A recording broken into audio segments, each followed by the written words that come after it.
Hi dear students.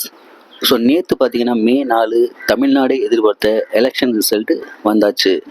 அடுத்து நம்ம எதிர்பார்த்துட்டு இருக்கிறது 10th 12th ரிசல்ட் எப்போ அப்படிங்கிறது தான். இப்போ 12th பார்த்தீங்கன்னா ஸ்டார்டிங்லேருந்தே வந்து மே 8 தான் வந்து உங்களுக்கு கன்ஃபார்மாக சொல்லிட்டு இருக்காங்க. அஃபிஷியலாக இது வரைக்கும் மே 8 தான் சொல்லியிருக்காங்க. ஆனால் இப்போ பார்த்தீங்கன்னா இன்னைக்கு பார்த்தீங்கன்னா 5, 6, 7 இடையில 3 நாள் தான் இருக்குது. பட் அதை பற்றி இன்ஃபர்மேஷன் வந்து இது வரைக்கும் கவர்மெண்ட்லேருந்து எதுவுமே கொடுக்கவே இல்லை.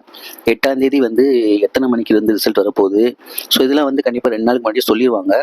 பட் இது வரைக்கும் ஒன்றுமே சொல்லலை. ஸோ அதனால் மே 8ஆம் தேதி 12th ரிசல்ட் வருமா வராதா அப்படிங்கிற ஒரு கன்ஃபியூஷன் வந்து எல்லாருக்குமே இருக்குது. ஆனால் மேக்ஸிமம் பார்த்தீங்கன்னா மே 8ஆம் தேதி வர்றதுக்கு முழு வாய்ப்புகள் இருக்குது.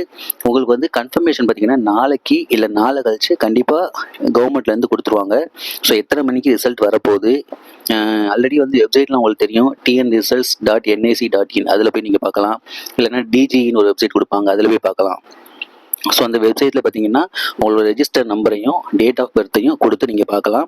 ஸோ இப்போ ரிசல்ட் வந்து மே 8ஆம் தேதி கன்ஃபார்ம் வரப்போதா இல்லையா அப்படிங்கிறது நாளைக்கு இல்லை நாளை கழிச்சு உங்களுக்கு வந்து கண்டிப்பாக தெரிஞ்சிடும். அதனால் உங்களை போலவே வந்து எல்லாருமே வந்து எல்லா ஸ்டூடெண்ட்ஸும் எல்லா டீச்சர்ஸும் எதிர்பார்த்து காத்துட்ருக்காங்க. எப்படி எலெக்ஷன் ரிசல்ட்டை வந்து எல்லாருமே எதிர்பார்த்தோமோ அதே போல் இந்த ரிசல்ட்டையும் வந்து எல்லாருமே எதிர்பார்த்துருக்காங்க.